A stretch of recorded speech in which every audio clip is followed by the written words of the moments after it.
I know, this is a stretch. Captain Anarchy's Hollywood memoirs will not be seen today in order to bring you our very first Patreon request of 2021. Mind you, this is a follow-up to a Captain Anarchy video, though. So this does exist in the same canon as Captain Anarchy, as seen in this video. Doobity-doo-wop-wop, say what, yeah? You know they made a graphic novel sequel? Nice. Now here's a follow-up warning. This video does contain spoilers and offensive language as always, because whatever. We're actually doing a comic review. It's about time. Welcome. Brand new Los Angeles Venom rat that goes nowhere. Oh, yeah! Before we get started, I'd like to make a shout out to our new patron, Count MoriVond. And none is stranger. My homie from the Rainbow. I'm not gonna say what he does, but this guy is badass. Check out his channel. He does a lot of stuff on satanic poetry, and also a shout out to one of our other newer patrons. What's up, everyone? Janitor Jake here. I've been a fan of his for years, and of course, shout out to our usual patrons, Ryan Zacher and the Fly Attractor. Anything less would be uncivilized. Like, comment, and subscribe if you want to see more. Well, after a lackluster polling thing, because, well, I suck at social media, it looks like Waldo's Hawaiian Holiday is our review. But we're not just doing this, it's going to be a double feature, technically triple feature, because we're also going to do Resident Alien, which is now a Syfy series too. Nobody in their right mind would live in a place like this, unless they have something to hide. Let's first start with Waldo's Hawaiian Holiday. Just Start Publishing, written by Alex Cox and illustrated by Christopher Bones and Justin Randall. It is the sequel to the 1984 cult film Repo Man.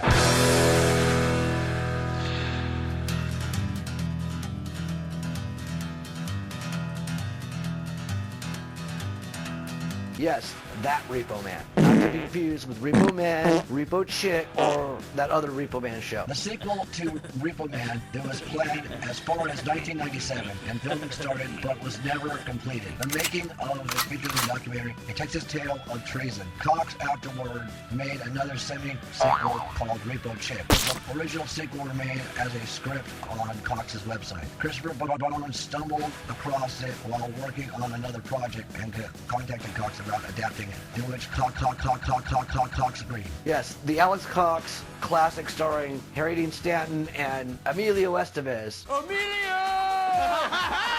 It's one of the most punk rock movies ever, and here's the premise. Otto, now using the name Waldo, has returned to Earth from Mars after 10 years. Now nearly 30, he adjusts to life in the mid-1990s and gets a boring job as a telemarketer. When Waldo receives a call offering a free Hawaiian vacation, he makes taking the trip his goal, but his efforts are repeatedly thwarted by bureaucracy. It is eventually revealed that these difficulties are intentional, and that Los Angeles is actually an experimental self-maintained prison constructed by Martians to contain humans. Waldo returns to his job and never goes on vacation. It's good to have a Mojo cop there to just say the boring shit. I just finished reading it, and in preparation, I did watch Repo Man just to kind of jump into it, and a lot of the things are different. I mean, come on! This comic is only made in Australia, you know what I mean? So I had to go to eBay to get it. Nice. It was worth it. It's good to have as a completionist. Well done! Like I said in my trailer to all this, nostalgia glasses all over again. I even saw like a bunch of different like reviews dissecting it as in the ultimate punk rock movie and ultimate cult film. You know what I mean? It's up there with Rocky Horror Picture Show. I mean, come on! I go into detail, but there's no point to it because everybody else just covered it better. Why would you do that? Why would you do any of that? The soundtrack is awesome. To this day, my friend from high school, Brian Lee, still says, "I remember the Repo Man soundtrack. It was the most punk rock thing ever." Shut up and get to the point! The best way to compare it to, when it comes to, like, I'll say, comic sequels to movies that never had sequels,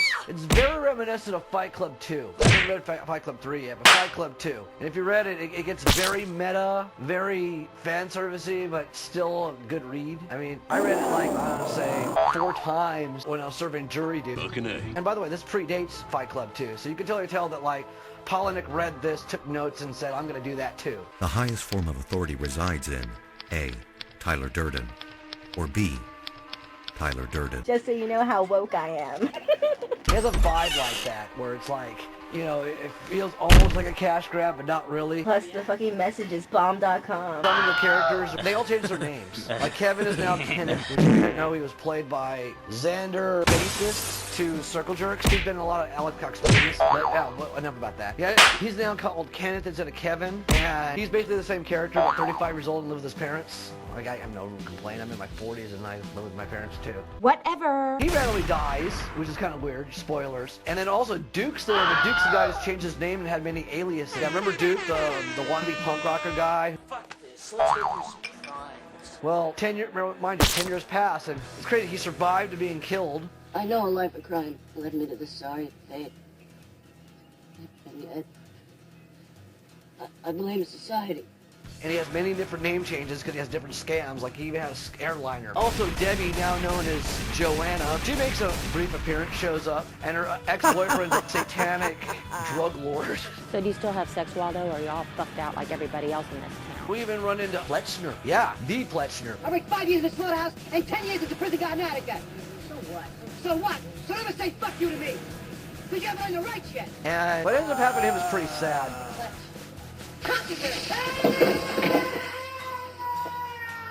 And then what happened? Blinding me, burning me over 9/10 of my body. Well, Poppy, I never really touched the stuff. Oh, and the twist ending is hilarious. I just saw in the whole Mojo Cop thing. Yeah, Earth is just basically a prisoner-run prison experiment, and that's why everybody's so...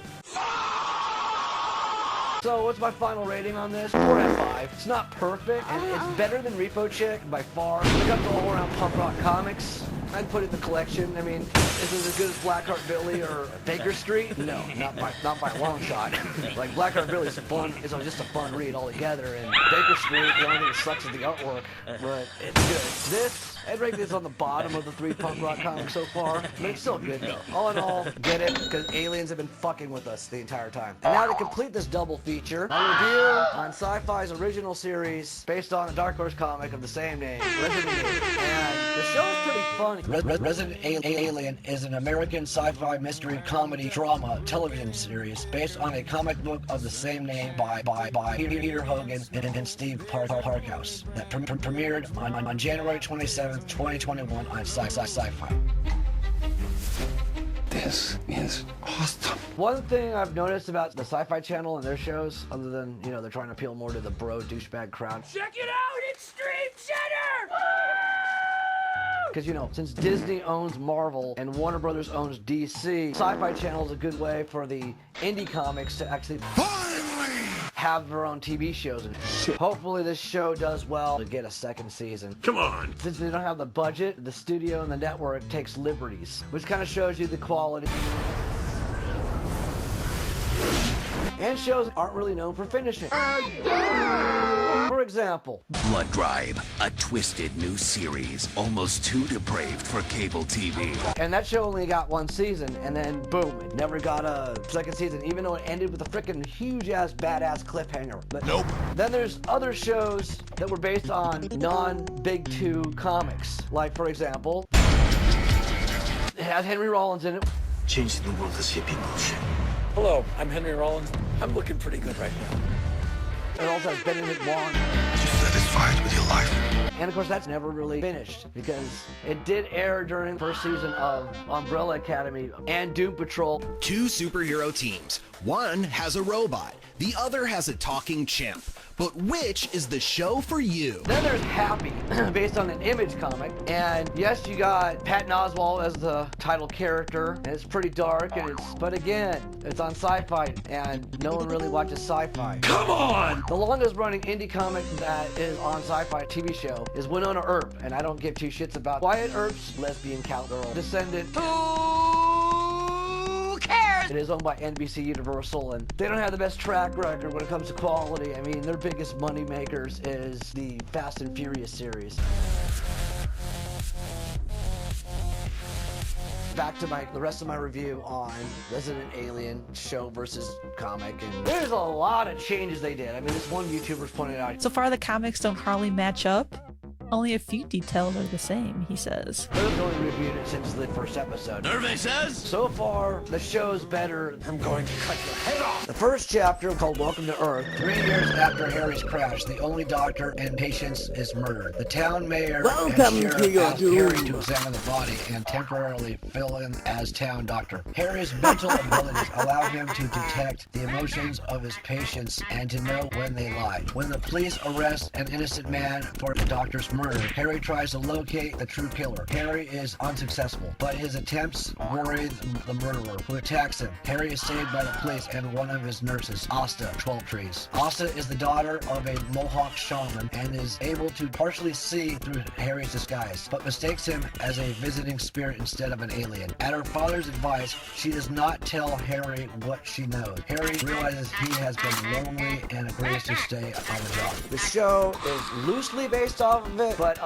the alien is so not awkward. He's just kind of there. He's not as mean-spirited as he is in the show. He actually enjoys the town. After crash landing on Earth, an alien takes on the identity of a small-town Colorado doctor and wrestles with the moral dilemma of his secret mission, while also dealing with a 9-year-old boy who is the only person who can recognize him as an alien. Good morning, dickhead. You can't call me that. That's a nasty word. Oh, I'm sorry. Shit for brains. Comics don't even have, like, that annoying kid. The alien just looks like a bald purple Vulcan with alien eyes. Well, you know how he's a replacement doctor for the doctor who was murdered, and he's waiting for the mayor to find a replacement so he can go back to being in the cabin? Well, he actually enjoys the fact that he can't find a replacement because he likes the people. Unlike in the show, where he just hates people. In the show, it's revealed, especially in the first episode, that he's here to destroy Earth. In the comics, he comes here basically to study humans, and he doesn't crash land. He sets the ship to self-destruct. And also that the human that he kills and takes his identity, he doesn't kill, it's just a disguise. And of course, the Men in Black are more involved to hunt him down. And Asta is the one who can see him, and she reveals it to the very end. That's a spoiler there. The show itself generally has about I think the first season has like 6 episodes, and I'm looking forward to the finale. I mean, come on! This video might come up while the show is still on, or maybe not. I'm in a hurry to get this done. But so far, in the comics, basically it's kind of boring. He lacks the personality, and now I'm on to the second chapter called Suicide Blonde. Normally I'd have Mojo Cop give us the whole synopsis like I did with the last one, but I actually enjoyed this one, so I'll just say his personality, it makes sense why in the show he's so, well, awkward. Because in this actual comic, he's more of an amateur Sherlock Holmes who happens to be an alien, and Asta's basically his Watson. You know, like it's a random blonde chick gets found dead at a motel who is a side bitch to the mayor, Bert. Which again is just a total, I like to say, deviation from the source material, because Bert is a old man who cheats on his wife, while the Bert in the show is a young man who is loyal to his wife. They seem to have an open door policy for assholes, though, don't they? So Harry and Asta have to clear the name of the man dead blonde is from, investigate, find out that Suicide Blonde, as we call her, Shannon, has a girlfriend named Karen, who we first find out it's just her roommate, but it's actually her girlfriend, and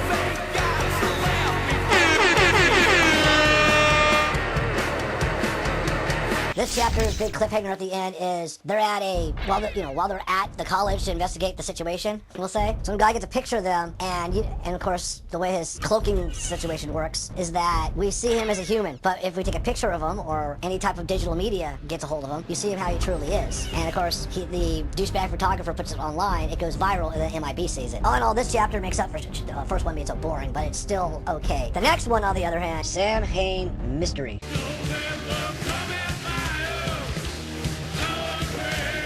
This one was slow, boring. I was falling asleep. He's basically just a fanboy of a novelist, and he's finding out who the novelist is, and it's like some mystery of that's it.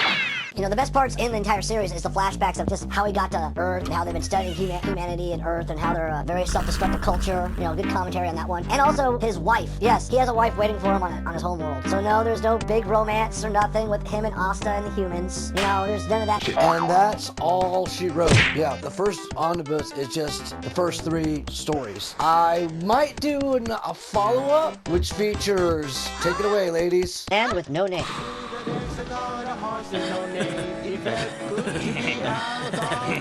The alien in New York. But why? Because coming soon to both Lost Anarchy magazine and WatchMojo channels, we got some badass graphic novel reviews. And the Masters of the Universe. Eternity War Volumes 1 and 2, He-Man Thundercats. Yes, Thundercats and He-Man did a crossover.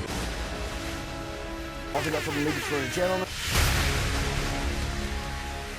Hitchhiker's Guide by DC Comics. The celebrated best-selling novel, The Hitchhiker's Guide to the Galaxy. What is this thing? It's the guide. It's got everything you need to know to survive in the universe.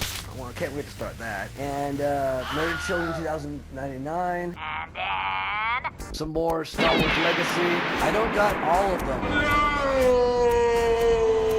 I'll have that collection real soon. Patience, Viceroy, patience. Now officially uncanon. And of course we got Grendel. Yeah, we got a few more of those. And then Scud, Disposal Assassin, the whole shebang, which is big, giant Bible size. It's huge. Also I got Alien Legion at Civil War, which you saw with the Fourth Age. Alien Legion was a precursor to all of these things. You must remember this. Legionaries live rough and they die hard. Nebin Lagum Elric. Not in the mood to read about him yet. And of course, Judge Anderson. I'm only halfway through it, and it feels like a very dark and gritty Calvin and Hobbes book. You know, the feel of it. Later, bitches.